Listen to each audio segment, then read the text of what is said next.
रेणुका की शादी कुछ ही दिनों पहले शास्त्री नगर में हुई थी। रेणुका बहुत ही आलसी लड़की थी। वो दिन भर बेड पर सोती रहती या फिर मैगजीन पढ़ती रहती और घर के काम भी धीरे धीरे ही करती। एक दिन उसकी सास उसके पास आती है।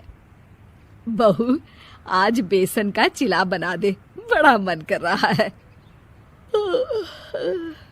हाँ मम्मी जी, बनाती हूँ थोड़ी देर में। थोड़ी देर में? अरे थोड़ी देर में तो रात के खाने का वक्त हो जाएगा बहू। अच्छा मम्मी जी, तो फिर आप रात का खाना ही खा लीजिएगा ना। हे भगवान, कैसी आलसी बहू मिली है मुझे, हर काम को बस टालती ही रहती है। रेणुका दिन भर बस आलस पना ही करती रहती। एक बार रात के खाने पर सब बैठे हैं तो रेणुका का पति कहता है, अरे ये क्या, आज फिर से करेला? रेणुका, हफ्ते में तीसरी बार ऐसा हुआ है कि करेला बन रहा है। कुछ भी बना लिया करो। अरे इतनी सारी सब्जी मिलती है मार्केट में। हाँ, पर अब कौन मार्केट जाए और सब्जी लेकर आए, इसीलिए जो था घर पर वही बना दिया। बहू, फ्रिज खोल कर देखती तो पता चलता कि सारी सब्जियां रखी होती है, पर तुम्हारा आलसपन खत्म हो तो तुम्हारी नजर जाए ना। विशाल कमरे में आकर रेणुका से पूछता है, रेणुका, मैंने कहा था तुमसे कि मेरे लिए रुमाल ले आना। मेरे सारे रुमाल खराब हो गए हैं। तुम ले आई क्या? आज नहीं गई, कल ले आऊंगी। ओफो, पिछले 4 दिनों से मैं यही सुन रहा हूँ। बिना रुमाल के ऑफिस जाना पड़ रहा है। तुम तो बहुत ही आलसी होती जा रही हो रेणुका। आपको रुमाल की जरूरत है ना, तो खुद ही खरीद लीजिए ना। हाँ, अब वही करूंगा। तुम्हारे भरोसे बैठा रहा तो कुछ नहीं होगा। एक दिन दरवाजे पर बेल बज रही होती है और रेणुका सोफे पर बैठी होती है, पर आलस में दरवाजा खोलती ही नहीं। अरे बहू, कितनी देर से बेल बज रही है? क्या कानों में रुई डालकर बैठी हो जो सुनाई नहीं दे रही बेल?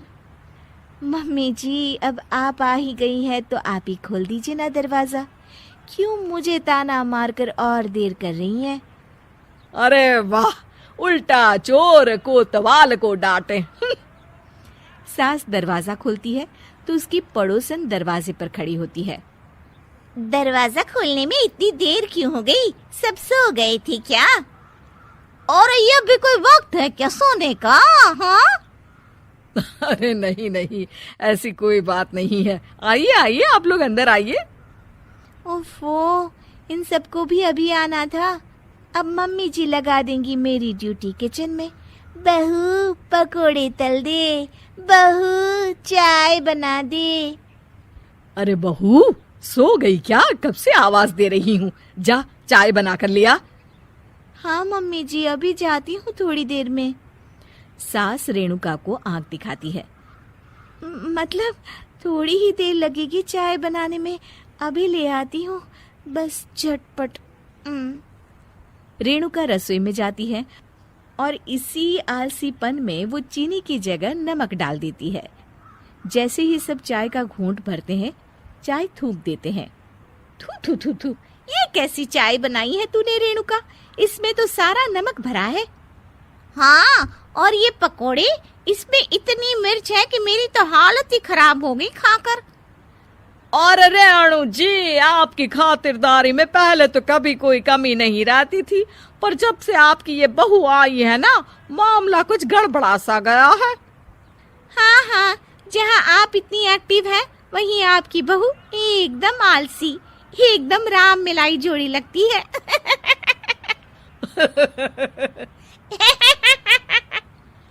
अच्छा जी, चलते हैं अब। नमक वाली चाय पिलाने के लिए बहुत बहुत शुक्रिया। सब वहां से चले जाते हैं। अरे तूने तो मेरी नाक ही कटा दी बहू। वे लोग क्या सोच रहे होंगे मेरे बारे में? मम्मी जी, मैंने तो शक्कर ही डाली थी, पता नहीं नमक कैसे बन गई शक्कर।